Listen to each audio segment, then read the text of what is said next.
اعوذ باللہ من الشیطان الرجیم بسم اللہ الرحمن الرحیم الحمدللہ رب العالمین بسم اللہ والصلاة والسلام علی سید المرسلین وعلی آلہ وصحبہ اجمعین ثم اما بعد اللہم صلی علی محمد وعلی آل محمد کما صلیت علی ابراہیم وعلی آل ابراہیم انک حمید مجید اللہم بارک علی محمد وعلی آل محمد کما بارکت علی ابراہیم وعلی آل ابراہیم انک حمید مجید رب یسر ولا تعسر وتمم بالخیر۔ معزز سامعین، السلام علیکم ورحمۃ اللہ وبرکاتہ۔ میں آپ کی دینی بہن اپنے یوٹیوب چینل الہ باللہ میں آپ تمام کا دل سے خیر مقدم کرتی ہوں، اور فرام ڈیزرٹ ٹو ڈیسٹنی میں الحمدللہ آگے بڑھتے ہوئے انشاءاللہ آج ہم آپ صلی اللہ علیہ وسلم کی سیرت مبارکہ کے اور بھی دوسرے پہلوؤں پر غور کریں گے، اور اللہ کے حکم سے اور اس کی توفیق سے اور اس کا شکر ادا کرتے ہوئے ہم اللہ سے یہ دعا کرتے ہیں کہ اللہ رب العالمین اس کو ہم تمام کے حق میں دین و دنیا کے لیے بہترین توشہ بنا دے، اور اللہ تعالیٰ ہم تمام سے راضی ہو جائے، اور اللہ رب العالمین ہم تمام کو اپنی اور اپنے پیارے نبی صلی اللہ علیہ وسلم کی اطاعت کا اعزاز ہمیں نصیب فرمائے، آمین یا رب العالمین۔ آج انشاءاللہ ہم پارٹ 9 کی شروعات کریں گے، اور لاسٹ ٹائم ہم نے جو اختتام کیا تھا، جس بات پر ہم نے اینڈ کی تھی، وہ یہی تھی کہ قریش کے کچھ سردار جو ہے وہ ابو طالب کی خدمت میں جاتے ہیں۔ انہیں یہ لگتا ہے کہ ابھی یعنی سیدھا جو ہے اللہ کے نبی صلی اللہ علیہ وسلم سے کچھ کہیں، اس سے بہتر ہے کہ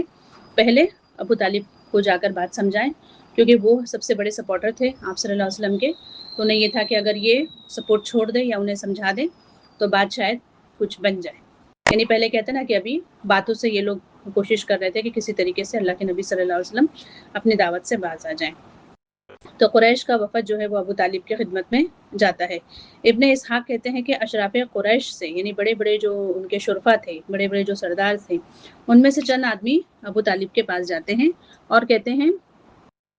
کہ اے ابو طالب، آپ کے بھتیجے نے ہمارے خداؤں کو برا بھلا کہا ہے،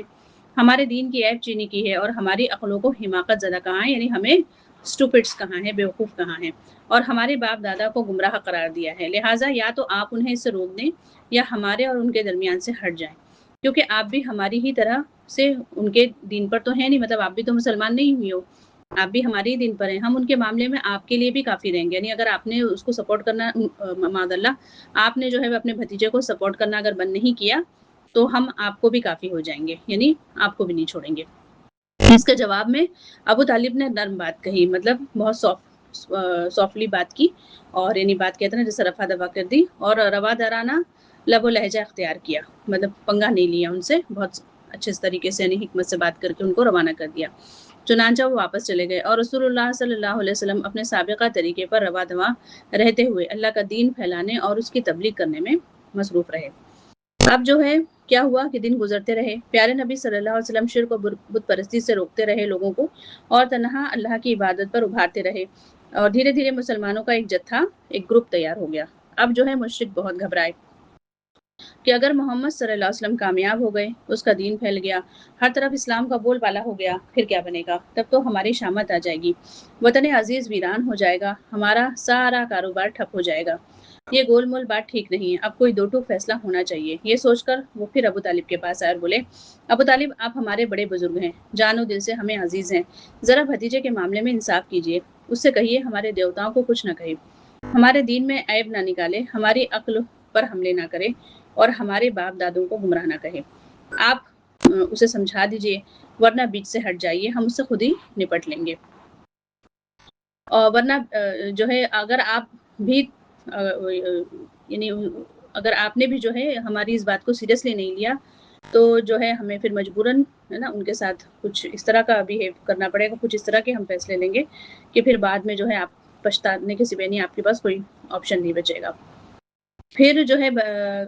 ابو طالب جو ہے پھر اس مرتبہ ان کی دھمکی کو انہوں نے سیریسلی لیا، اور اللہ کے نبی صلی اللہ علیہ وسلم کو بلایا۔ جب آپ صلی اللہ علیہ وسلم آئے تو انہوں نے کہا کہ بھتیجے، یہ قوم کے سردار آئے ہیں، انہیں تم سے شکایت ہے، یہ چاہتے ہیں کہ تم ان کے دیوتاؤں کو کچھ نہ کہو،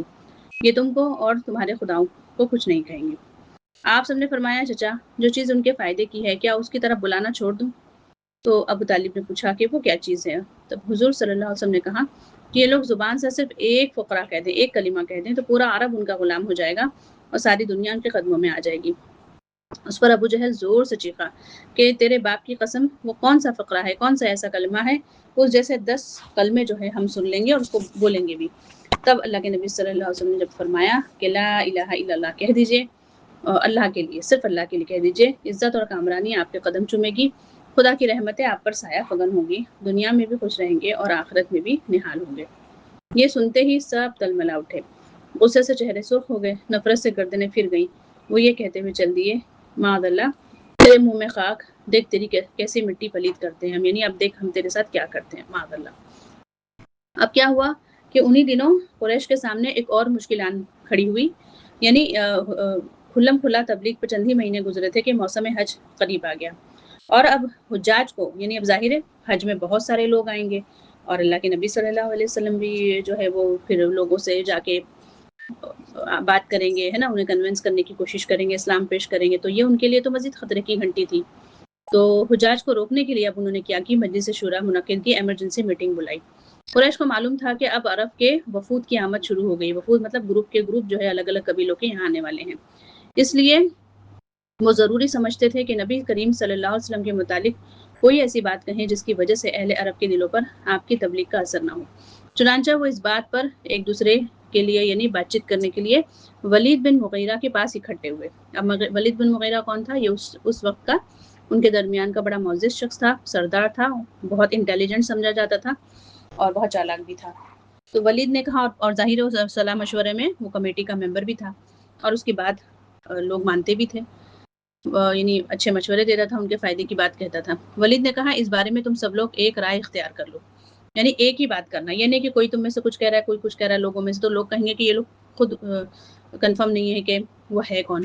اور پھر لوگ تمہاری باتوں کو سیریسلی نہیں لیں گے۔ تم جو ہے سب ایک رائے اختیار کر لو، تم میں کوئی باہم اختلاف نہیں ہونا چاہیے کہ خود تمہارا ہی ایک آدمی دوسرے آدمی کی تکذیب کر دے، جھوٹا اس کو بن جائے، اور ایک کی بات دوسرے کی بات کو کاٹ دے۔ لوگوں نے کہا، تب اس پہ آپ ہی کہیے کہ ہمیں کیا کہنا ہے لوگوں کو۔ اس نے کہا، نہیں تم لوگ کہو، میں سنوں گا، یعنی پہلے تم لوگ مشورہ دو۔ اس پر چند لوگوں نے کہا کہ ہم کہیں گے کہ وہ کاہن ہیں۔ ولید نے کہا، نہیں، بخدا وہ کاہن نہیں ہے، ہم نے کاہنوں کو دیکھا ہے، اس شخص کے اندر نہ کاہنوں جیسی گنگناہٹ ہے، نہ ان کے جیسی قافیہ گوئی ہے۔ یعنی دیکھیے وہ سمجھدار تھا اور عقل بھی رکھتا تھا، لیکن بعض اوقات سمجھداری اور عقل مندی اگر کہتے ہیں نا حق بات کو قبول نہ کرے تو پھر اس سے بڑھ کے کوئی بیوقوف نہیں ہے۔ جیسے کہ ابو جہل کی بات ہے نا، اس کا ابو جہل جو ہے وہ اللہ کے نبی صلی اللہ علیہ وسلم نے اس کو لقب دیا تھا۔ عام طور پر مکہ میں وہ ابو الحکم کے نام سے مشہور تھا۔ ابو الحکم یعنی حکمت والا آدمی، سمجھدار آدمی، عقل مند آدمی۔ لیکن دیکھیے اس کی عقل پہ ایسے پتھر پڑے کہ اسلام کو اس نے قبول نہ کیا، جبکہ اس کے بارے میں اس نے خود گواہی دی تھی نا کہ ہم جانتے ہیں کہ اللہ کے نبی صلی اللہ علیہ وسلم سچے رسول ہیں اور وہ جو پیش کرتے ہیں وہ بھی حق کلام ہے، لیکن صرف جو ہے وہ ایروگینٹ میں آ کر اور قبیلہ پرستی میں آ کر، عصبیت میں آ کر اس نے کیا کیا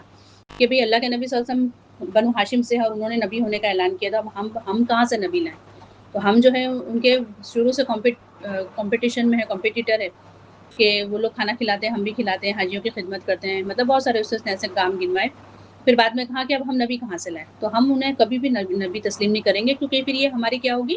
ہے نا، ہمارے رینک کم ہو جائیں گے۔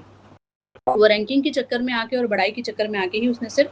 اسلام کو جھٹلا دیا۔ اسی لیے اللہ کے نبی نے کہا کہ ابو الحکم یعنی کتنا بڑا حکمت والا ہونے کے باوجود اگر اس نے جہالت اختیار کی تو اس سے بڑھ کے جاہل پھر کوئی نہیں ہے، اور اسی لیے اس کا لقب جو ہے وہ ابو جہل کر دیا گیا۔ تو یہاں پہ میرے اور آپ کے لیے سیکھنے کی بات یہی ہے میری بہنیں، کہ اگر ہماری عقل، ہمارا علم، ہماری نالج ہمیں حق بات کو تسلیم کرنے سے روک رہی ہے اور حق بات جو ہے ہمارے اوپر سے جا رہی ہے، تو پھر ہم سے بڑا کوئی جاہل نہیں ہے۔ پھر ڈگریاں اور پھر چاہے کتنی بھی پی ایچ ڈیاں ہم نے کر لی ہوں، اگر ایک اللہ کی معرفت کو ہم نہ سمجھ سکے اور اللہ کے نبی صلی اللہ علیہ وسلم کے طریقے پر ہم عمل نہ کر سکے تو پھر ہماری ساری تعلیم، ساری ڈگریاں اور ساری عقل جو ہے وہ دھری کی دھری رہ جائے گی کل اللہ کے دربار میں، اور ہم سے بڑا بیوقوف اور خسارہ اٹھانے والا کوئی نہ ہوگا۔ اللہم لا تجعلنا منہم۔ اس پر لوگوں نے کہا کہ تب ہم کہیں گے کہ وہ پاگل ہے۔ ولید نے کہا، نہیں، وہ پاگل بھی نہیں ہے، ہم نے پاگل بھی دیکھا ہے، اس کی کیفیت بھی اس شخص کے اندر نہ پاگلوں جیسی ہے، دم گھٹنے کی کیفیت، اور نہ وہ الٹی سیدھی حرکتیں کرتا ہے، اور نہ ان جیسی کوئی بھیکی بھیکی باتیں کرتے ہیں۔ لوگوں نے کہا، تب ہم کہیں گے کہ وہ شاعر ہے۔ ولید نے کہا کہ وہ شاعر بھی نہیں ہے، ہم نے جو ہے وہ رجز، ہجر اور قریض، مقبوض، مبسوط سارے ہی اصناف سخن معلوم ہے، یعنی یہ جو ہے لٹریچر ہوتے ہیں نا، ان کی زبان کی کوئی بات ہے۔ جیسے کہ دیکھیے ڈاکٹری کا پیشہ ہوتا ہے نا، تو ڈاکٹرز اپنی زبان میں اپنے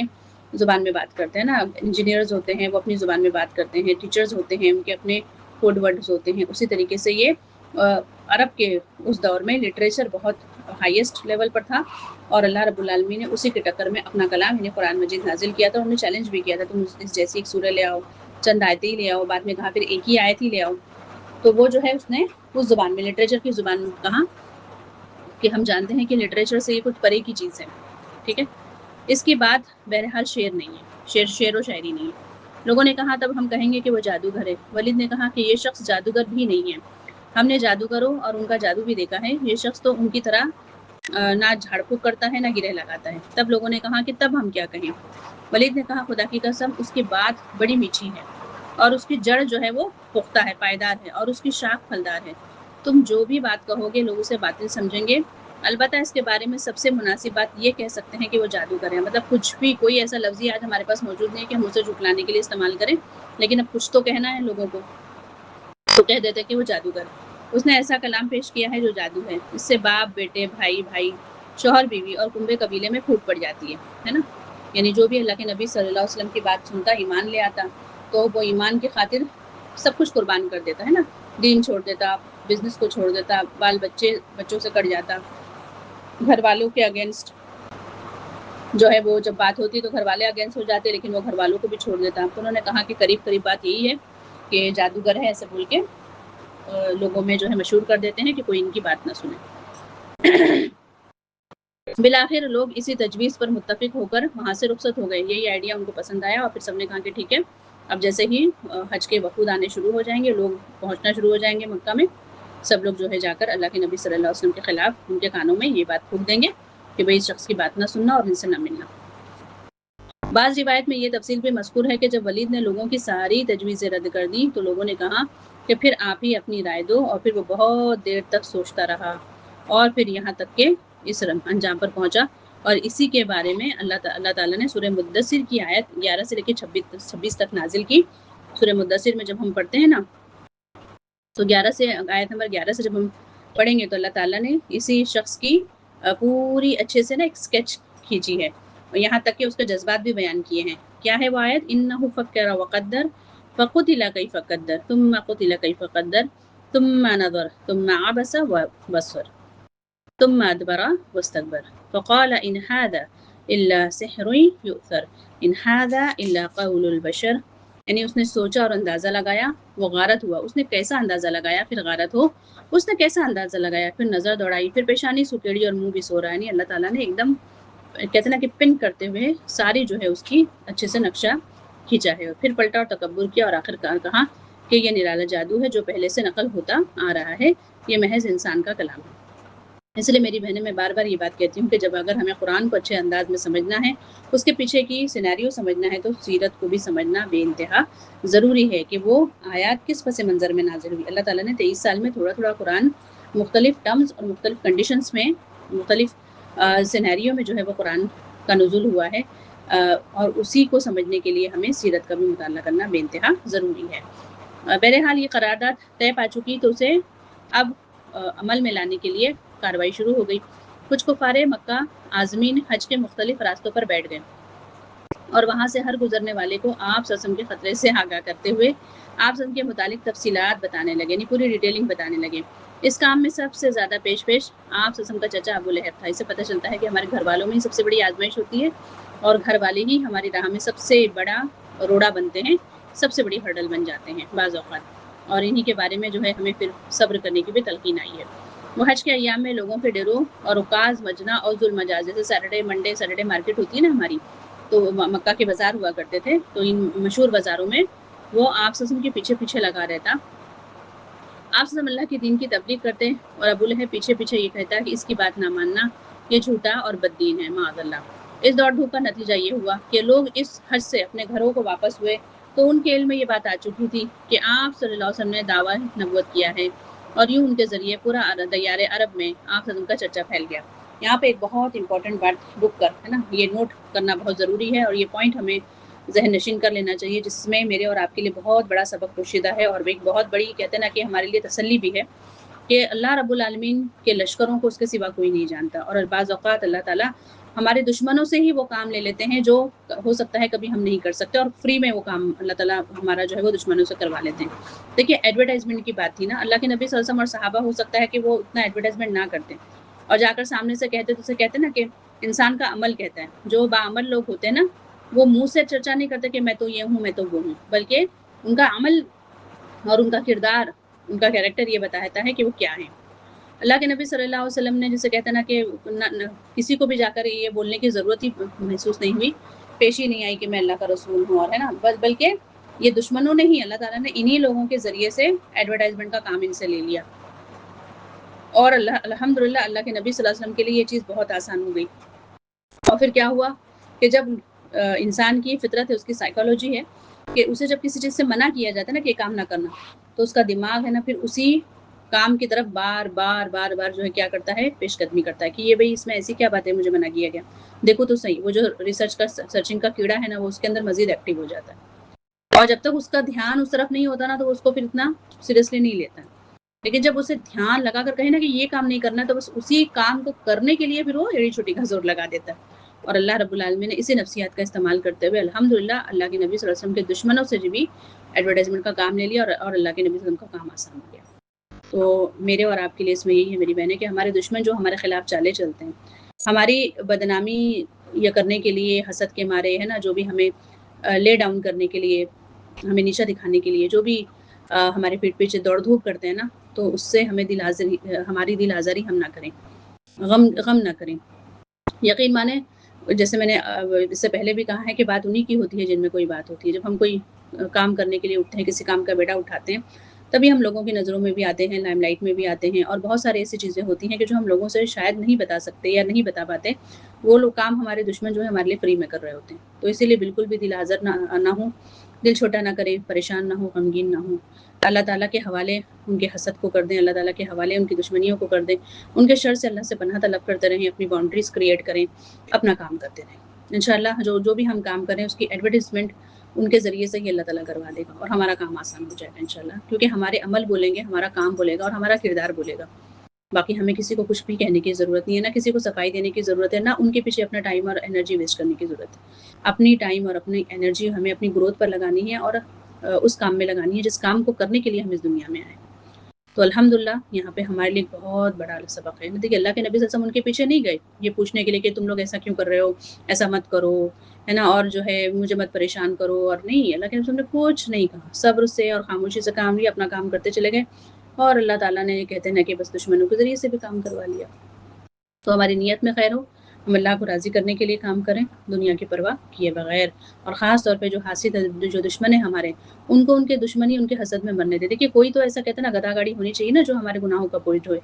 کرنے دیجیے ان کو غیبت، کرنے دیجیے ان کو چغلیاں، کرنے دیجیے وہ سارے کام،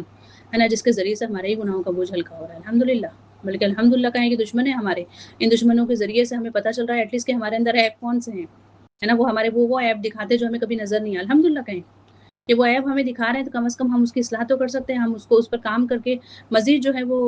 ہم نکھر سکتے ہیں، مزید ہم اپنی گروتھ کر سکتے ہیں نا۔ جب کوئی بتائے گا نہیں کہ ہمیں اندر کمی ہے تو ہمیں پتہ کیسے چلے گا؟ خود ہم اپنے اندر تو کبھی نہیں شاید جھانک پائیں گے نا، جتنی گہرائی سے لوگ ہمیں دکھائیں گے۔ تو الحمدللہ کہ ہر حال میں اللہ کا شکر ادا کریں، دوستوں پر بھی شکر ادا کریں، دشمنوں پر بھی شکر ادا کریں، اور ان کے شر سے بس اللہ سے بچنے کی دعا کرتے رہیں، اور ان کے شر سے بچنے کے لیے جو بھی پاسبلٹیز ہیں، جو بھی باؤنڈریز کریٹ کرنی ہے، یا جو بھی اقدام کرنے ہیں، تدبیریں کرنی ہیں، عقل چلانی ہے، وہ ضرور بضرور کریں، لیکن ان کی حرکتوں پر اور ان کے دوڑ دھوپ پر جو ہے وہ پریشان غمگین نہ۔ اب جو ہے محاذ آرائی کی مختلف انداز، یعنی اللہ کے نبی صلی اللہ علیہ وسلم کے خلاف جو بھی وہ کر سکتے تھے اس میں انہوں نے بہت سارے ایسے کام کیے جس کا ذکر جو ہے انشاءاللہ پوائنٹ ٹو پوائنٹ ہم کریں گے۔ جب قریش نے دیکھا کہ محمد صلی اللہ علیہ وسلم کو تبلیغ دین سے روکنے کی حکمت جو ہے وہ کچھ کام نہیں کر رہی ہے، تو ایک بار پھر انہوں نے غور و خوض کیا، اور آپ کی دعوت کو روکنے کے لیے اور اس کو ختم کرنے کے لیے مختلف طریقے استعمال کیے، جن کا خلاصہ یہ ہے۔ سب سے پہلے جو ہے وہ ہنسی ٹھٹا، تحقیر یعنی مذاق اڑانا، استہزاء کرنا، ڈی موٹیویٹ کرنا، جھٹلانا، یہ سب ان کا مقصد تھا، اور یہ کس لیے تھا؟ تاکہ مسلمانوں کو بددل کر دیں، ہے نا، ان کے حوصلے توڑ دیے جائیں۔ اس کے لیے مشرکین نے نبی صلی اللہ علیہ وسلم کو ناروا تہمتوں اور بیہودہ گالیوں کا نشانہ بنایا۔ دیکھیے اللہ کے نبی صلی اللہ علیہ وسلم کو جو کائنات کے سب سے افضل الانبیاء ہیں، افضل البشر ہیں، اللہ کے پیارے ہیں، ہے نا، اللہ تعالیٰ کے آپ صلی اللہ علیہ وسلم جو ہے وہ اللہ تعالیٰ کے اتنے محبوب ہیں، جب ان کو جو ہے وہ لوگوں نے نہیں چھوڑا تو میری بہنیں میں اور آپ کون سی کھیت کی ہولی ہیں؟ تو جب کبھی لوگ ہمیں گالیاں دیں، پریشان کریں، ڈی موٹیویٹ کریں، ہے نا، ہماری قدر نہ کریں، تو ہمیشہ اس بات کو یاد رکھنا کہ جب اللہ کے نبی صلی اللہ علیہ وسلم کو ان کے ہی خاندان گھر والوں نے، ان کے ہی لوگوں نے اتنا پریشان کیا، ستایا، مینٹلی فزیکلی ہر طرح سے ٹارچر کیا اور ان کی قدر نہ کی، تو پھر میری اور آپ کی تو کوئی بات ہی نہیں ہے۔ تو اگر کوئی اس طرح سے کر رہا ہے نا، تو اللہ کے نبی صلی اللہ علیہ وسلم کی اس سیرت کو یاد کریں۔ اسی لیے میں بار بار کہوں گی کہ اسی لیے سیرت کا مطالعہ اتنا ضروری ہے جو ہماری زندگیوں میں ہمیں موٹیویشن دے اور ہمیں صبر کرنے پر ثابت قدم رکھے۔ اور سب سے بڑی بات جو قرآن کی آیت، یہ تو تھی اللہ کے نبی صلی اللہ علیہ وسلم کی بات، قرآن میں بے شمار مقامات پہ اللہ تعالیٰ کہتے ہیں کہ وما قدر اللہ حق قدری۔ جب بھی میں یاد پڑھتی ہوں نا میری بہنیں الحمدللہ، تو مجھے اتنی موٹیویشن ملتی ہے نا کہ رب العالمین کا جب اللہ نے جب اللہ تعالیٰ نے جب لوگوں نے قدر نہیں کی، مالک کائنات کی جب لوگوں نے قدر نہیں کی، اللہ تعالیٰ خود کہہ رہے ہیں کہ وما قدر اللہ تعالیٰ کی لوگوں نے قدر نہ کی، حق کا قدری، جیسے اس کی قدر کرنے کا حق تھا۔ تو پھر میری بہنیں ہماری اگر کوئی بے قدری کرتا ہے، ناشکری کرتا ہے نا، ہمارے ٹیلنٹس کو، ہماری صلاحیتوں کو لوگ جھٹلاتے ہیں اور ہمیں ناکارہ اور بیکار کہہ کے ایسے بول دیتے ہیں، تمہیں تو کچھ نہیں آتا، تمہاری ماں نے کچھ نہیں سکھایا اور تم نے زندگی میں کیا اکھاڑا، اس طرح کی بہت ساری ظاہر ہیں، ہم سب عورتیں ہیں اور ہم سمجھ سکتے ہیں کہ کیسی کیسی فیزز سے گزر کے آج ہم اس مقام پہ پہنچے ہیں، اور اب ایک سفر باقی ہے۔ جب تک کہ ہم اپنے رب سے نہیں ملتے تب تک مختلف قسم کے لوگ ہماری زندگیوں میں آتے ہیں اور آتے رہیں گے، اور اس طرح کی باتیں تو لازم ہمیں سننا پڑے گی۔ اور پھر جو ہے یعنی اس قدر جو ہے وہ انسان مایوس اور غم کا شکار ہو جاتا ہے کہ اسے لگتا ہے کہ واقعی وہ کسی قابل نہیں ہے، گلٹ میں چلا جاتا ہے، ڈی موٹیویٹ ہو جاتا ہے، نا امید ہو کے جو ہے وہ شیطان کے شر کا شکار ہو جاتا ہے اور اسے لگتا ہے کہ اس کی زندگی کچھ کام کی نہیں ہے، لیکن ایسا نہیں ہے۔ تو ہمیشہ اس آیت کو یاد رکھیں کہ جب مالک کائنات، جس نے پوری کائنات بنائی اور جو کہ اتنی ساری مخلوقات کا خالق ہے، رب ہے، جب اس کی قدر لوگوں نے نہیں کی تو میں اور آپ، میرا اور آپ کا تو پھر کہیں کوئی مقام ہی نہیں ہے۔ تو اسی لیے ہمیشہ ہمیشہ اس بات کا خیال رکھیں، لوگوں کی نظر میں اپنی قدریں ڈھونڈنے کے بجائے یہ دیکھیں کہ اللہ کی نظر میں میری کیا قدر ہے۔ بس میرا رب مجھ سے راضی ہے تو پھر مجھے کسی کو بھی راضی کرنے کی ضرورت نہیں ہے، اور واللہ ہم یہاں پر اس دنیا میں لوگوں کو راضی کرنے کے لیے آئے بھی نہیں ہیں۔ ہاں، لوگوں کے حقوق ہیں، ان کے معاملات ہیں، وہ اللہ اس کے رسول صلی اللہ علیہ وسلم کے بتائے ہوئے طریقے پہ ضرور احسن طریقے سے ہم نے ادا کرنا ہے، لیکن راضی کرنے کے لیے، لوگوں کو راضی کرنے کے لیے اپنے رب کو ناراض کر دینا اور حرام یا حلال کی تمیز کیے بغیر جو ہے وہ بس لوگوں کو راضی کرنے کے لیے دن رات جو ہے وہ اپنی انرجی، ٹائم جو ہے وہ غلط جگہ ویسٹ کر رہے ہیں، اس سے بڑی کوئی کہتے ہیں ہلاکت نہیں ہے ہمارے لیے۔ جب اللہ کو راضی کر دیں گے تو اللہ تعالیٰ کے دلوں، اللہ تعالیٰ کے ہاتھ میں لوگوں کے دل ہے، اللہ تعالیٰ ان کے دل پھیر بھی سکتا ہے بے شک، اور وہ نہیں بھی راضی ہوتے تو دیکھیے کرائٹیریا تو یہ ہے ہی نہیں نا، لوگوں کے اپنے اپنے کرائٹیریاز بنے ہوئے ہیں، ہر ایک کے اپنے پیمانے ہیں کہ جس کے مطابق پھر وہ راضی ہوں گے، تو اس پیمانے پہ تو ہم کبھی پہنچ نہیں سکتے نا، ہم انسان ہیں، ہماری اپنی ایک حدود ہے، اپنی ایک استطاعت ہے۔ اللہ تعالیٰ نے یہ شرط رکھی ہے نا کہ استطاعت کے مطابق جو ہے وہ تم پر میں بوجھ ڈالوں گا اور اسی کے مطابق تم سے سوال بھی کیا جائے گا، حساب بھی لیا جائے گا۔ لیکن لوگوں کا معاملہ ایسا نہیں ہے میری بہنیں، ان کے بہت کرائٹیریاز ہائے ہیں، اور اس ہائی کرائٹیریا پر ہم کبھی بھی پورے نہیں اتر سکتے۔ تو کیونکہ استطاعت یہاں پر کوئی میٹر ہی نہیں کرتی، جو کرتا ہے نا اسے مزید کرنے پر اسے کہتے ہیں نا بلی کا بکرا بنا دیا جاتا ہے، گدھا بنا دیا جاتا ہے کہ بس اس پہ بوجھ ڈھوئے جائیں چاہے وہ دب کے مر جائے۔ اور جب انسان دب کے مرنے لگتا ہے تو یہی لوگ تکذیب کرنے کو اتر آتے ہیں کہ بھئی تم تو کسی کام کے نہیں ہو، اور اب تک جو کیا وہ کیا تو کیا کیا، کوئی بڑا احسان نہیں کیا ہے تو تمہارے حقوق میں سے تھا۔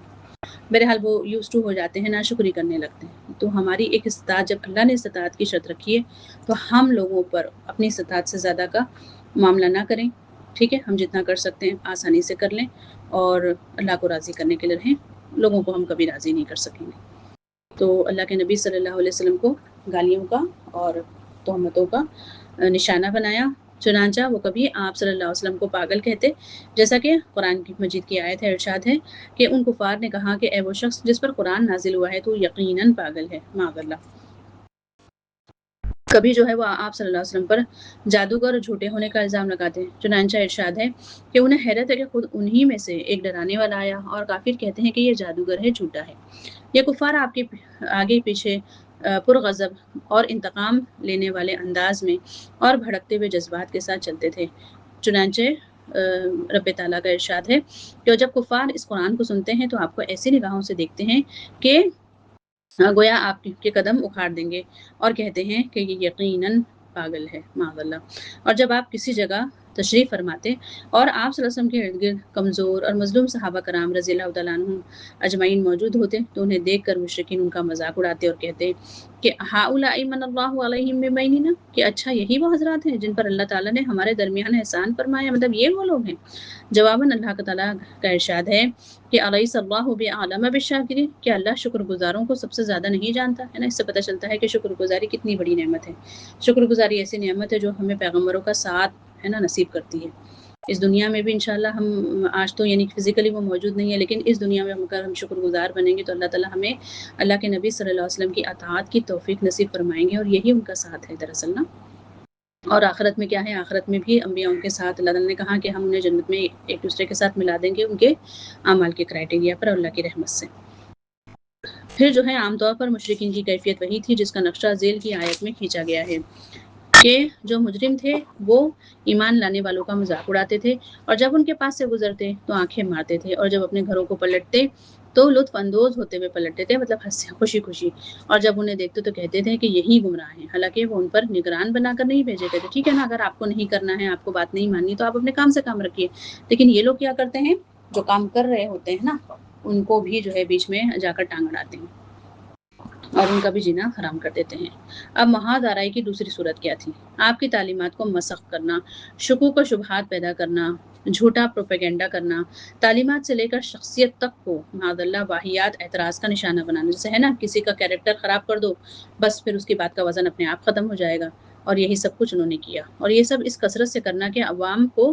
آپ کی دعوت اور تبلیغ پر غور کرنے کا موقع ہی نہ مل سکے، یعنی اتنا بزی کر دو، الجھا دو لوگوں کو دوسری کہتے ہیں نا کہ جھوٹی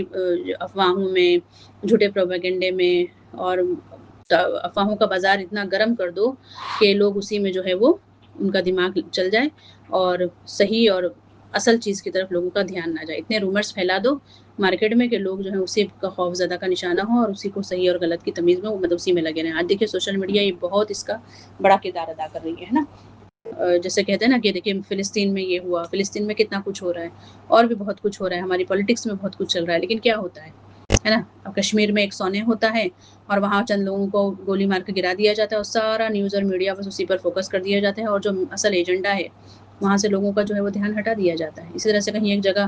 بم سپوٹ کر دیا جاتا ہے، اور پھر سارے لوگوں کو ہر جگہ سوشل میڈیا پہ اور نیوز چینلز پہ بس وہی نیوز دکھائی جاتی ہے نا۔ جیسے کہتے ہیں نا کہ فلسطین کے اتنے لوگ جو ہیں وہ آپ دیکھیں موت کے گھاٹ اتار دیے گئے ہیں، شہید کر دیے گئے، لیکن ایک سیلیبریٹی جو ہے وہ ٹب میں ڈوب کے مر جاتی ہے، اور پوری جگہ جو ہے بس اسی سیلیبریٹی کی موت کو جو ہے وہ مطلب آپ دیکھیں کہ دکھایا جاتا ہے اور شوق منایا جا رہا ہے۔ مطلب یہ ہے آج ہمارا معاملہ، اور یہ چیز کوئی نئی نہیں ہے میری بہنیں، یہ بہت پرانی چیزیں ہیں۔ یہ سارے وہی ٹیکٹکس اور طریقے ہیں جو کہ اس دور میں بھی مشرکین مکہ نے اور اس طرح کے لوگوں نے کیا ہے، جو کہ حق اور باطل کی لڑائی میں ہمیشہ باطل کے ساتھ ہوتے ہیں، اور وہ یہی سارے ٹیکٹکس یوز کرتے ہیں۔ کوئی نئی ٹیکٹکس تو ہے نہیں نا ان کے پاس میں، نئی طریقے تو ہیں نہیں ان کے پاس میں۔ چنانچہ یہ مشرکین قرآن کے متعلق کہتے تھے کہ یہ پہلو کے افسانے ہیں جنہیں آپ نے لکھوا لیا ہے، اب یہ آپ پر صبح و شام تلاوت کیے جاتے ہیں۔ پھر ایک دوسری جگہ اللہ تعالیٰ فرماتے ہیں کہ یہ محض جھوٹ ہے جسے اس نے گھڑ لیا ہے، اور کچھ دوسرے لوگوں نے اس پر اس کی مدد کی ہے، یعنی یہ سب مشرکین مکہ کی جو سوچ تھی اور جو وہ کرتے تھے وہ اللہ تعالیٰ بیان فرما رہے ہیں۔ مشرکین یہ بھی کہتے تھے کہ یہ قرآن تو آپ کو ایک انسان سکھاتا ہے۔ رسول اللہ صلی اللہ علیہ وسلم پر ان کا اعتراض یہ تھا کہ ما لہذا الرسول یأکل الطعام ویمشی فی الاسواق، یعنی یہ کیسا رسول ہے کہ کھانا کھاتا ہے اور بازاروں میں چلتا پھرتا ہے۔ قرآن شریف کے بہت سے مقامات پر مشرکین کا رد بھی کیا گیا ہے، یعنی ان کی تمام اعتراض کا جواب دلیل کے ساتھ دیا گیا ہے، کہیں اعتراض نقل کر کے اور کہیں نقل کے بغیر۔ اب جو ہے محاذ آرائی یعنی اللہ کے نبی صلی اللہ علیہ وسلم کے اگینسٹ جو ہے ان کی تیسری صورت یہ تھی کہ پہلوں کے واقعات اور افسانوں سے قرآن کا مقابلہ کرنا اور لوگوں کو اسی میں الجھائے اور پھنسائے رکھنا ہے نا، یعنی صحیح قرآن اور حدیث کی دعوت کو چھوڑ کے قصے کہانیاں، ولی اللہ کی داستانیں اور اس طرح کی موضوع اور من گڑت حدیثیں نا، اس طرح کی بکس چھاپ دینا کہ بس اب لوگ جو ہے بس وہی پڑھیں، نماز پڑھتے رہو، اللہ اللہ کرتے رہو، اور بس قرآن کی تفسیر اور یہ سیکھنے کی ضرورت نہیں، کیونکہ بھئی قرآن تو عام لوگوں کی سیکھنے کی بات ہی نہیں ہے۔ جب تک کہ تم ایک ڈگری نہیں حاصل کرتے، عالم و فاضلہ نہیں بن جاتے، تم قرآن کو نہیں سمجھ سکتے۔ آج یہ ہماری معذرت کے ساتھ میں کہوں گی، اب بہت کڑوی بات ہے، لیکن آج یہ ہمارے معاشرے کی بہت بڑی حقیقت بن چکی ہے۔ علماء سو نے جو ہے وہ لوگوں کے دلوں میں دماغ میں یہ بات ڈالی، اور بہت سے لوگوں کو قرآن سمجھنے سے روکے رکھا ہے، صرف اس لیے کہ قرآن صرف جو علماء اور عالم سمجھ سکتے ہیں۔ بالکل اسی طرح جیسے یہودی کہتے تھے کہ توریت جو ہے وہ صرف علماء اور بڑے بڑے لوگ ہی سیکھ سکتے ہیں، عام لوگ جو ہے توریت کو پڑھ نہیں سکتے۔ وجہ کیا تھی؟ وہ اس پر سانپ بن کے بیٹھ گئے تھے، اس خزانے پر، اس امانت پہ جو کہ اللہ تعالیٰ کی تھی، جو عام لوگوں تک ہے نا، بچے فرد فرد تک یہ امانت جو پہنچانی تھی۔ اور اس کی پیچھے وجہ کیا تھی؟ کیونکہ اس کے ذریعے سے دنیا حاصل کرنا چاہتے تھے، اپنی بڑائی اور اپنے جو ہے وہ تکبر کو، ایگو کو جو ہے وہ فیول دینا چاہتے تھے، اور اسے دنیا کمانا چاہتے تھے۔ اور یہ کہ پھر لوگوں کو اگر سچ بات پتہ چل جائے گی تو ان کی چودراہٹیں اور ان کی دنیا اور ان کی اکنامکس کیسے گرو ہوگی، ہے نا؟ تو آج بھی وہی معاملہ ہے کہ لوگوں کو قرآن سے دور رکھو۔ جب یہ حق بات سمجھ جائیں گے، فتوے حاصل کر نا، قرآن میں اللہ تعالیٰ نے کیا فتویٰ دیا ہے وہ لوگ سمجھ جائیں گے تو اپنے حق مانگیں گے نا۔ پھر عورتیں اپنا حق مانگیں گی، پھر مرد جو ہے وہ اسے اس کی اوقات پتہ چلے گی، ہے نا، عورت ہے، عورت کو اس کی حدود کا سمجھ میں آ جائے گا، تو پھر دونوں ہی فریقین جب ہوشیار ہو جائیں گے اور دونوں ہی فریقین اگر ہو جائیں گے تو پھر یہ اس قسم کے لوگ اپنی دکانیں کیسے چلائیں گے؟ تو بہرحال ان کو کیا کرنا کہ اسی میں الجھائے اور پھنسائے رکھو۔ چنانچہ نضر بن حارث کا واقعہ ہے کہ اس نے ایک بار قریش سے کہا کہ قریش کے لوگوں، خدا کی قسم تم پر ایسی آفت آن پڑی ہے کہ تم لوگ اب تک اس کا کوئی توڑ نہیں نکال سکے ہو۔ محمد صلی اللہ علیہ وسلم تم میں جوان تھے تو تمہارے سب سے پسندیدہ آدمی تھے، سب سے زیادہ سچے اور سب سے بڑھ کر امانت دار۔ اب جب کہ ان کی کنپٹیوں پر سفیدی دکھائی پڑنے لگی، یعنی وہ ادھیڑ عمر کے ہو چلے ہیں اور وہ تمہارے پاس کچھ باتیں لے کر آئے ہیں، تو تم کہتے ہو کہ وہ جادوگر ہیں۔ نہیں بخدا وہ جادوگر نہیں، ہم نے جادوگر دیکھے ہیں، ان کی جھاڑ پھونک اور گرامندی بھی دیکھی ہے۔ تم لوگ کہتے ہو کہ وہ کاہن ہیں، نہیں بخدا وہ کاہن بھی نہیں ہیں، ہم نے کاہن بھی دیکھے ہیں، ان کی الٹی سیدھی حرکتیں بھی دیکھی ہیں اور ان کی فقرا بندیاں بھی سنی ہیں۔ تم لوگ کہتے ہو کہ وہ شاعر ہے، نہیں بخدا وہ شاعر بھی نہیں ہے، ہم نے شعر بھی دیکھا ہے اور اس کے سارے اصناف ہجر رز وغیرہ بھی سنے ہیں۔ تم لوگ کہتے ہو کہ وہ پاگل ہے، نہیں بخدا وہ پاگل بھی نہیں ہے، ہم نے پاگل بھی دیکھا ہے، یہاں نہ اس کی طرح گھٹن ہے، نہ ویسی بہکی بہکی باتیں ہیں اور نہ ان کی جیسی الٹی سیدھی حرکتیں ہیں۔ قریش کے لوگوں سوچو، خدا کی قسم تم پر ایک بہت زبردست آفت آن پڑی ہے۔ اس کے بعد نضر بن حارث ہرا گیا، ایک جگہ کا نام ہے، وہاں بادشاہوں کے واقعات اور رستم اور اسفندیار کے قصے سیکھ کر آیا۔ پھر واپس آیا تو جب رسول اللہ صلی اللہ علیہ وسلم کسی جگہ بیٹھ کر اللہ کی باتیں کرتے اور اس کی گرفت سے لوگوں کو ڈراتے تو آپ سب کے بعد یہ شخص وہاں پہنچ جاتا اور کہتا کہ بخدا محمد صلی اللہ علیہ وسلم کی باتیں مجھ سے بہتر نہیں ہیں۔ اس کے بعد وہ فارس کے بادشاہوں اور رستم اور اسفندیار کے قصے سناتا، پھر کہتا آخر کس بنا پر محمد صلی اللہ علیہ وسلم کی بات مجھ سے بہتر ہے۔ ابن عباس کی روایت سے یہ بھی معلوم ہوتا ہے کہ نضر نے چند لونڈیاں بھی خرید رکھی تھی، اور جب وہ کسی آدمی کے متعلق سنتا کہ وہ نبی کریم صلی اللہ علیہ وسلم کی طرف مائل ہے، یعنی تھوڑا سا اٹریکٹ ہو گیا ہے، تو اس پر وہ ایک لونڈی مسلط کر دیتا، چنانچہ اسے کھلاتی پلاتی گانے سناتی، ہے نا، اور پھر اس طرح سے وہ یعنی اپنے قابو میں کر کے اور یہاں اسے جو ہے وہ اسلام سے پھیر دیتی۔ اسی سلسلے میں یہ ارشاد الہی نازل ہوا ہے، وَمِنَ النَّاسِ مَن يَشْتَرِي لَهْوَ الْحَدِيثِ لِيُضِلَّ عَن سَبِيلِ اللَّهِ۔ کچھ لوگ ایسے ہیں جو کھیل کی باتیں خریدتے ہیں تاکہ اللہ کی راہ سے بھٹکا دیں، اور یہ آیت بالکل آج کے لیے بہت ایک دم فٹ ہے نا۔ قرآن سے، نماز سے، اللہ کی یاد سے، ذکر و اذکار سے، غور و فکر تدبر کرنے سے جو سب سے بڑی چیز آج ہمارے پاس کہتے ہیں نا کہ ہمارا فوکس خراب کرنے کے لیے اور ہمیں ادھر ادھر جو ہے بھٹکانے کے لیے، ہے نا، ہمیں ڈسٹریکٹ کرنے کے لیے جو سب سے بڑا ہتھیار آج ہے وہ سوشل میڈیا ہے۔ دیکھیے میری بہنیں، سوشل میڈیا میں یہ نہیں کہوں گی کہ غلط ہے، سوشل میڈیا کے دو پہلو ہیں، ہے نا، ایک خیر ہے اور ایک شر ہے۔ خیر ہے تو الحمدللہ اس سے بڑھ کے کوئی نعمت نہیں ہے سوشل میڈیا کے لیے، کیونکہ ماشاءاللہ سے ہم دیکھتے ہیں آج ہم اسی کے تھرو ایک دوسرے سے بات چیت کریں، ہم نہیں جانتے ہم کہاں کے رہنے والے ہیں، کون کہاں ہے، میری آواز کہاں تک پہنچ رہی ہے، کون کہاں سن رہا ہے، ماشاءاللہ سے کہاں سے ہم تک جو ہے انفارمیشن پہنچ رہی ہے، اور اس کے ذریعے سے ہم کتنی خیر سمیٹ رہے ہیں، کتنی ہماری زندگیاں آسان ہو گئی ہیں، کتنے معاملات ہمارے الحمدللہ کہتے ہیں نا کم وقت میں زیادہ کام ہو رہے ہیں، ماشاءاللہ سے اس سے بڑھ کے کوئی نعمت نہیں ہے۔ لیکن اس کے شر کی اگر بات کریں سوشل میڈیا کے، تو اس سے بڑھ کے کوئی شر نہیں ہے کہ پھر انسان نہیں، پھر انسان حیوان کی سطح سے بھی اسفل سافلین کی طرف چلا گیا ہے۔ تو بات اس کے استعمال کی ہے۔ اب اگر ہم سوشل میڈیا کو اس لیے، اگر یہ ہمارے لیے زحمت کب بنے گی کہ جب یہ ہمیں اللہ کی یاد سے غافل کر دیں، اتنے گیمز، اتنے ڈیلی سوپ سیریلز اور اتنے ریل کھسکانے میں ہم اتنا اپنا وقت ضائع کریں، یعنی آدھی عمر اس میں ہم لگا دے رہے ہیں، صرف کریں، خرچ کریں، اور حاصل کیا ہو رہا ہے؟ حاصل کچھ بھی نہیں ہو رہا ہے سوائے ڈوپامین حاصل کرنے کے، اور سوائے یہ کہ مزید ہمارے اندر تھرسٹ ہے نا، پیاس اور بڑھتی چلی جا رہی ہے ڈوپامین کی۔ اور جو ہے اس میں ہم پھر بے چین ہے نا، ہمارے اندر لالچ، ہمارے اندر ہرس، اور لوگوں کی وہ بلاگنگ دیکھ دیکھ کے احساس کمتریاں، ناشکریوں کا شکار، پھر اللہ سے شکایتیں، پھر لوگوں سے بدگمان، اور پھر ہم دیکھیں کہ ہماری نعمتیں ہمارے لیے ہمیں نعمت نہیں لگتی، اور پھر ہم دیکھیں کہ ہماری ظاہر فزیکل صحت بھی بہت خراب ہو رہی ہے، رات رات بھر جا کر جو ہے وہ سوشل میڈیا کے میں ریل اسکرول کیے جا رہے ہیں، اور اللہ نہ کرے پھر کسی حرام ویب سائٹ پہ جا کے پھر وہ جو زنا جیسی حرکت اللہ نہ کرے لوگ سرزد ہو جاتے ہیں، اس میں پڑ جاتے ہیں، اور پھر آپ دیکھیں کہ پھر اس دلدل سے نکل نہیں پا رہے ہیں، ہے نا۔ آپ دیکھیں کہ فزیکل ہیلتھ کے ساتھ ساتھ مینٹل النس بھی ہو رہی ہے، مینٹل ہیلتھ بھی خراب ہو رہی ہے، لوگ ڈپریشن، انزائٹی، ہے نا، اور نہ جانے کس کس اللہ نہ کرے جو ہے وہ کس کس بیماریوں کا شکار ہو رہے ہیں۔ اللہ تعالیٰ جو اس میں ملوث ہے، اللہ ان کی مدد فرمائے، اور کوئی چیز ایسی نہیں ہے جو امپاسبل ہے میری بہن، اللہ نہ کرے کوئی اس میں ملوث ہے تو اس کی مدد کریں، ہیلپ کریں، اور اللہ سے دعا کریں کہ اس کو توفیق دے توبہ کی اور اس سے باہر آنے کی، ہے نا۔ ریہب سینٹر ہے، اور بھی بہت سارے ایسے کاؤنسلنگز ہیں کہ جس کے ذریعے سے لوگ اس دلدل سے باہر آ سکتے ہیں، لیکن اگر خدا نخواستہ ہم نے اس دلدل میں اپنے آپ کو چھوڑے رکھا نا، تو پھر یہ دلدل ایک دن ضرور ہمیں اپنے اندر کھینچ لے گی، اور پھر اس کے بعد جو ہے وہ باہر آنے کے کوئی چانسز باقی نہیں رہیں گے۔ تو سوشل میڈیا کا استعمال بہت سوچ سمجھ کے کرنا ہے، اس کو خیر کے لیے استعمال کرنا، اس کے شر سے بچیں۔ اللہ تعالیٰ مجھے آپ کو اس کی بہت زیادہ توفیق دے، اور ظاہر اللہ کی توفیق کے بغیر کچھ بھی ممکن نہیں ہے۔ ہم بہت کمزور ہیں میری بہنیں، ہم بہت تھوڑ دلے اور بہت جلد باز واقع ہوئے ہیں، تو اللہ تعالیٰ جو ہے ہمیں انسان بنائے رہے، ایک اچھا انسان بنے، اخلاقاً اچھے انسان بنے، کیونکہ دیکھیے سوشل میڈیا کے غلط استعمال سے سب سے پہلے انسان کا اخلاق برباد ہو رہا ہے۔ ہمارے بچوں کی کہتے ہیں صحت جو ہے وہ ہر طرح کی روحانیت تو کہتے ہیں مر چکی ہے، اگر لوگوں میں، اگر اس کے شر کی اگر میں بات کروں تو، اور یہ روحانیت مرنے کی وجہ سے آج جو ہمارے معاملات، ہمارے کیسز ہو رہے ہیں، لوگوں میں صبر جو ہے وہ بالکل نہیں رہ گیا، تحمل نہیں رہ گیا، درگزر نہیں رہ گیا، اگنورنس نہیں رہ گئی ہے، جس کی وجہ سے لوگ انسٹنٹ رزلٹ چاہتے ہیں۔ اس لیے ذرا سا کسی نے کچھ کہہ دیا تو اس کو کاٹ کے فریج میں ڈال دیا، کسی نے کچھ کہہ دیا اس کو ڈرم میں ڈال دیا، کسی نے کچھ کہہ دیا اس کو پہاڑ سے دھکا دے دیا۔ اب تو حال یہ ہے کہ ریلوے اسٹیشنوں پہ اور ٹرینوں میں بھی لوگ بات بات پر چاقو نکال رہے ہیں، راہ چلتے جو ہے وہ مرڈر، یعنی قتل جو ہے وہ انسان کے لیے عام بات ہو گئی ہے۔ اور اللہ کے نبی صلی اللہ علیہ وسلم کی ایک حدیث کا مفہوم ہے نا کہ جب لوگوں میں ظلم و زیادتی بڑھ جائے گی نا تو قتل اور غارت گری بھی عام ہو جائے گی۔ اور یہ ظلم و زیادتی اور یہ کس وجہ سے ہو رہا ہے؟ کیوں ظلم و زیادتی؟ اور یہ تو ہے ہی، لیکن ساتھ میں عفو و درگزر بھی تو نہیں رہ گیا ہے،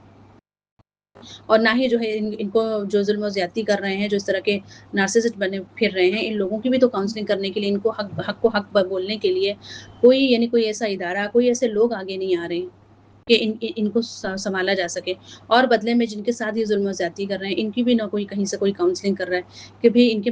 خلاف جو ہے وہ کیا تدبیر اختیار کرنی ہے، کیسے اپنے آپ کو ان کے چنگل سے بچانا ہے اور چھڑانا ہے۔ اب کہیں تو یعنی کوئی ایسا کہتے نا کہ کوئی ایسا اللہ تعالیٰ سہارا اور مدد دے کہ انسان اس کی پناہ پکڑے۔ تو یہ لہو الحدیث جو بات یہاں پہ کی گئی ہے کہ بس اپنے آپ کو اسی طریقے سے نا ناچ گانا کھیل تماشا اور میوزک اور اس طرح کی چاہیے، سارے لیول کی حدیث ہے۔ اب اس زمانے میں تو دیکھیے سوشل میڈیا نہیں ہوتا تھا، وہ لائیو ہوتا تھا، لائیو کھیل تماشے ناچ گانے ہوتے تھے، لونڈیاں ہوتی تھیں، ہے نا، فحش اور بے حیا بازارو عورتیں جو ہے وہ اس طرح سے آتی تھیں۔ آج گھر گھر میں آپ دیکھیں کہ یہ ننگا ناچ چل رہا ہے نا، ہر ہاتھ میں یہ جو ہے ننگا ناچ چل رہا ہے۔ چھوٹے چھوٹے بچے، واللہ یہ سیریلک کھانے والے بچے جو ہیں ان کے ہاتھوں میں ریلیں اسکرول ہوتی ہیں، ظاہر ہے ریلوں میں تو پھر کوئی حدود نہیں ہے نا کہ کون سی ریل کب آئے گی، تو اس میں ایک کارٹون کی ریل بھی آ رہی ہے اور ایک ننگی عورت جو ہے وہ بیلی ڈانس بھی کر رہی ہے۔ تو اللہ تعالیٰ ہم تمام پر رحم کرے، اس سوشل میڈیا کا صحیح استعمال کرنا ہمارے اختیار میں ہے، بالکل ہمارے اختیار میں۔ ہم یہ نہیں کہہ سکتے کہ ہم مجبور و بے بس نہیں، اس کا صحیح استعمال کریں اور اپنے بچوں کو بھی جو ہے اس کے شر سے بچائیں۔ ہم دیکھیں کہ ہمارے بچے کہاں جا رہے ہیں کیا، اور ساتھ میں پھر کوشش کے ساتھ ساتھ استطاعت بھر کوشش کے ساتھ ساتھ پھر اللہ کی مدد کہ اللہ تعالیٰ تو مجھے اور ہم سب کو اپنا تقوی نصیب فرما۔ اللہ کے تقوی کے بغیر بالکل پاسبل نہیں۔ حضرت انسان واحد وہ کہتے نا کہ مخلوق ہے جس کے پیروں میں کوئی دنیا کی طاقت، کوئی دنیا کا قانون بیڑیاں نہیں ڈال سکتا کہ اس کو جرم کرنے سے، کرائم کرنے سے روک سکے، سوائے اللہ تعالیٰ کے تقوی کی بیڑی کے۔ اسی لیے قرآن میں آپ دیکھیں متعدد مقامات پر اللہ تعالیٰ نے یہ نہیں کہا کہ یہ کرو وہ کرو، بلکہ کیا کہا، اللہ کا تقوی اختیار کرو، کیونکہ اللہ کو پتہ ہے نا، وہ ہمارا انجینئر ہے، وہ ہمارا سافٹ ویئر اور ہارڈ ویئر بنانے والا ہے، اسے پتہ ہے اسے کیسے مینٹین کرنا ہے، اس کو کیسے شٹ ڈاؤن کرنا ہے۔ اللہ کے تقوی کے بغیر کوئی بیڑی نہیں ہے جو ہمیں روک سکے، کسی کی کوئی طاقت نہیں ہے جو ہمیں روک سکے۔ اللہ تعالیٰ ہم تمام کو اپنا بہترین تقوی نصیب فرمائے۔ اللہم انی اسألک الہدی والتقی والعفاف والغنی۔ محاذ آرہی کی چوتھی صورت یہ تھی کہ سودے بازیاں جن کے ذریعے مشرکین کی یہ کوشش تھی کہ اسلام اور جاہلیت دونوں بیچ راستے سے ایک دوسرے سے جا ملے، یعنی کچھ لو اور کچھ دو کے اصول پر اپنی بعض باتیں مشرکین چھوڑ دیں اور بعض باتیں نبی کریم صلی اللہ علیہ وسلم چھوڑ دیں۔ قرآن پاک میں اسی کے متعلق ارشاد ہے کہ ودوا لو تدہنوا فیدہنون، وہ چاہتے ہیں کہ آپ ڈھیلے پڑ جائیں تو وہ بھی ڈھیلے پڑ جائیں، چنانچہ ابن جریر اور طبرانی کی ایک روایت ہے کہ مشرکین نے نبی کریم صلی اللہ علیہ وسلم کو یہ تجویز پیش کی، یہ آئیڈیا دیا کہ ایک سال آپ ان کے معبودوں کی پوجا کر لیا کریں اور ایک سال وہ آپ کے رب کی عبادت کریں گے، یعنی قل یا ایھا الکافرون، اسی ضمن میں یہ سورہ نازل ہوئی ہے۔ اپنا عبد بن حمید کی ایک روایت اس طرح ہے کہ مشرکین نے کہا کہ اگر آپ ہمارے معبودوں کو قبول کر لیں تو ہم بھی آپ کے خدا کی عبادت کریں گے۔ ابن اسحاق کا بیان ہے کہ رسول اللہ صلی اللہ علیہ وسلم خانہ کعبہ کا طواف کر رہے تھے کہ اسود بن مطلب بن اسد بن عبد العزیٰ اور ولید بن مغیرہ، امیہ بن خلف اور عاص بن وائل سہمی، یعنی بڑے بڑے سردار تھے اس وقت کے، آپ وسلم کے سامنے آئے۔ یہ سب اپنی قوم کے بڑے لوگ تھے۔ بولے اے محمد صلی اللہ علیہ وسلم، آؤ جسے تم پوچھتے ہو اسے ہم بھی پوجیں، اور جسے ہم پوچھتے ہیں اسے تم بھی پوجو، اس طرح ہم اور تم اس کام میں ایک جیسے ہو جائیں، ایکول ہو جائیں۔ اب اگر تمہارا معبود ہمارے معبود سے بہتر ہے تو ہم اس سے اپنا حصہ حاصل کر چکے ہوں گے، اور اگر ہمارا معبود تمہارے معبود سے بہتر ہو تو تم اس سے اپنا حصہ حاصل کر چکے ہوں گے۔ اس پر اللہ کے نبی صلی اللہ علیہ وسلم نے اس وقت تو کوئی جواب نہیں دیا۔ چند ہفتے اور یعنی ٹائم گزرنے کے بعد سورہ کافرون اللہ کے نبی صلی اللہ علیہ وسلم پر اللہ تعالیٰ نے نازل فرمائی، جس میں اعلان کیا گیا کہ جسے تم لوگ پوچھتے ہو اسے میں نہیں پوج سکتا، اور اس فیصلہ کن جواب کے ذریعے ان کی مضحکہ خیز یعنی ایک نانسنس گفتگو کو، بات چیت کو، اس کی جڑ ہی کاٹ دی گئی ہے، تاکہ دوبارہ کے لیے ان کے اندر تھوڑی سی بھی جو کہتے ہیں نا، انہیں لگا تھا کہ ہاں چلو اس سے بات بن جائے گی، تو وہ بھی جو ہے ان کی آس بالکل ختم کر دی گئی، سارے یعنی راستے شرک کے بند کر دیے گئے۔ روایتوں میں جو ہے اس سودے بازی کی جو ہے وہ بار بار کوشش کی گئی، ایسا بتایا جاتا ہے۔ تو اللہ تعالیٰ جو ہے ہمیں شرک و بدعت سے محفوظ رکھے، فسق و فجور سے اور منافقت سے، ریاکاری سے، ظلم سے اور تکبر سے، اور اللہ تعالیٰ جو ہے ہمیں حسد سے، کینے سے، بغض سے، برائی سے ہمارے دلوں کو پاک کر دے۔ رب العالمین ہمارے دلوں کو اپنی اطاعت اور رضا کی طرف موڑ دے، اور یا مقلب القلوب ثبت قلبنا علی دینک، اور اللہ رب العالمین جو ہے وہ ہمارے دلوں کو، ہمارے قلب کو قلب سلیم بنا دے، نفس کو نفس مطمئنہ بنا دے، ایمان اور اسلام پر ہمیں زندہ رکھے، اور ایمان اور اسلام کے ساتھ اس حال میں ہمیں اس دنیا سے اٹھائے کہ وہ ہم سے راضی اور ہم اس سے راضی۔ جزاکم اللہ خیر، وآخر دعوانا ان الحمد للہ رب العالمین، بسم اللہ والصلاۃ والسلام علی سید المرسلین وعلی آلہ وصحبہ اجمعین، آمین یا رب العالمین۔ ربنا تقبل منا انک انت السمیع العلیم وتب علینا انک انت التواب الرحیم۔ السلام علیکم ورحمۃ اللہ وبرکاتہ۔